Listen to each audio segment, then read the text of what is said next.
So you start playing football in high school. You go to Harvard and play football. When did you know you would play professional football? About halfway through my senior season, an NFL scout came by to watch my film, and I was kind of like, really?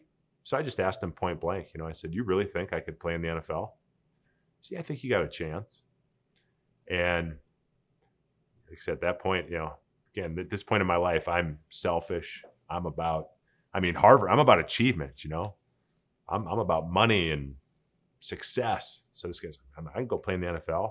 So that just really became like my singular focus. I maybe went to class a little bit less and was just all about, and I just said, I'm just going to pursue this as far as I can. And when it's over, and then I'll go kind of start my real life. But yeah, it wasn't until my senior year of college. So draft day comes around. You wake up on draft day. What does that feel like? Well, I was nervous because I wasn't sure if I was going to get drafted or not. and I'd had a private workout with the Vikings, and they had told me, we're not going to draft a lineman, and you're probably going to get drafted. So it was good to hear. I was like, wow, I'm going to get drafted. That's great. I just wanted an opportunity, but not with the Vikings. So the Vikings weren't on my radar at all. And so then when the phone rang, and it was, they call you, scouts call you, hey, I'm from this team. We're looking to take you with the next pick, and okay. But the phone rang, and it was Denny Green, the head coach of the Minnesota Vikings.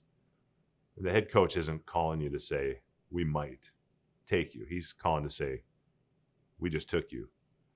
And I remember he said, you want to play in Minnesota? I said, of course I do. And then my name came up on the screen, and I had a bunch of friends. We were all in the dorm room. It was a great moment, So you're in the dorm room? That's where you were? Yeah, just sitting in the dorm room. So you get picked in the 6th round. What did that feel like? What are you thinking in that moment? It's just it's kind of surreal. Yeah. I'm going to make my way back home, and it was sort of like things were kind of coming together. I mean, again, I was about success. That's what I was about. So I was like, this is great. I'm going to go play for the Minnesota Vikings. I'll be the hometown hero. We make a lot of money. I'm going to be famous. I mean, it was all just kind of falling into place. Again, that's where I was at that point in my life. But you still had to finish out the semester. Finished the semester, graduated, which was important.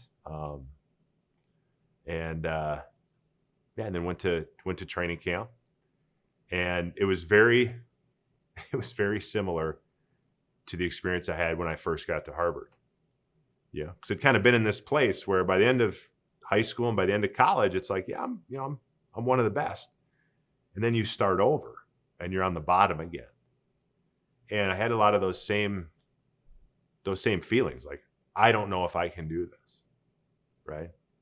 I mean, I had built it up in my mind, like, I'm just going to make this happen. And then you get there and you're like, you're trying to block guys like John Randall. It's not going well. And I said, okay. I'm probably not going to make it. But I said, but I'm just make sure that I show up. I do every single thing they ask me to do.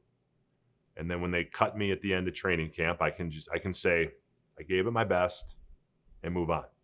Right. So I show up the first day, and it goes horribly. I mean, maybe the worst practice ever in the history of the NFL. It might be. I mean, I'm talking like I'm not blocking anybody. I couldn't block a tackling dummy. And after practice, the coach comes up to me. He's like, I think you need to learn how to play center. I'd never played center before. And I said, okay. Well, so what do we do? Well, the first thing you got to do is you got to learn how to snap a football, right? Okay, that makes sense.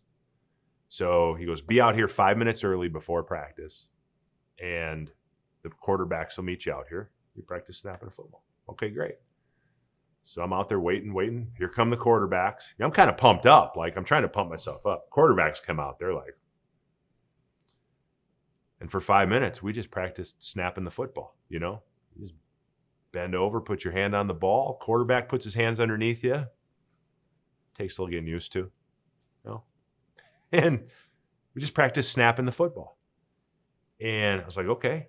And that day and every single day, I went out 5 minutes early and practiced snapping a football to the quarterbacks, because like the snap, it's that important, you know?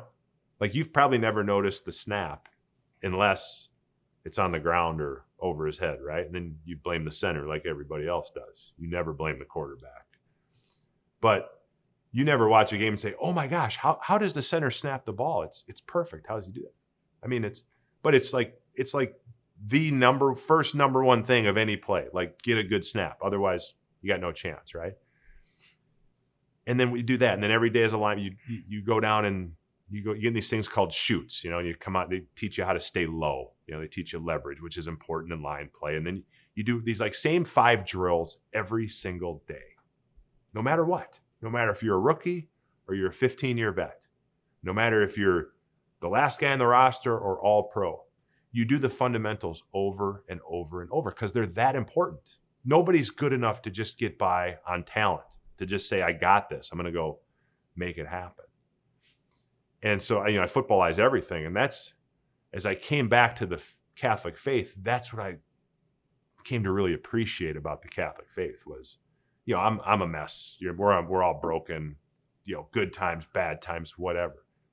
But there's all these fundamentals at our disposal that all we got to do is just show up and do them, right? Like go to mass, go to confession, adoration, the rosary.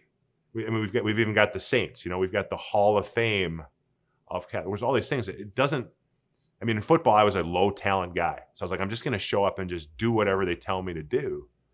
And after a while, like I got better and better and became all right at it. It's like the same thing with Catholicism. All you got to do is just show up and just keep doing the fundamentals over and over and over. Like that's what football is. You always hear about who's going to win the game. Well, whatever team's more fundamentally sound is going to. It's a game of fundamentals: blocking, tackling, running, catching. Faith and life, it's the same thing, right? Like just keep doing it over and over and over.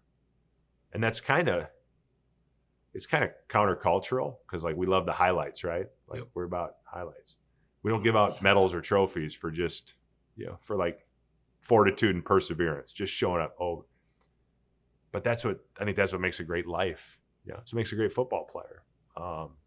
The commitment to something. And just continue to show up. I remember I was late in my career. I don't know. It was like towards the end. And I remember this younger guy, one of my teammates comes up to me. And football is really, it's a spiritual thing, like wherever you are in your faith, football, it's hard. It hurts. You got to sacrifice. You've high highs, low lows. Like there's a lot going on. You have some great moments with your teammates. And there's this guy, he'd been in like 5 or 6 years. He comes over to me one day, middle of practice, we're sitting something out. He said, man, he goes, I gotta ask you something. He goes, how have you lasted so long in the NFL? And I think he was expecting me to give him like some training tip, like you got to stand on your head for 2 minutes a night, or something like that, right? And I said, Ben, early on in my career, it was about, can I do this? It was a challenge of, can I do this? I said, now I'm at the point where it's, how much can I take? In a way, it's like you show up and you just take you put your body through the ringer. You go on this wild ride every year of a season. You put yourself through it. And the older you get, the harder it gets. And it kind of became, it's almost like a challenge. Not can I do it, but how much can I take? Like, can I keep committing to this and doing it more? And that kind of became my thing. And as I get a little bit older, I'm not old, but as I get a little bit older, like that's a little bit how I look at life versus like, what can I go do or what can I go buy or any of that? But it's like, part of life is it's sacrifice, it's suffering. Like how much can I take?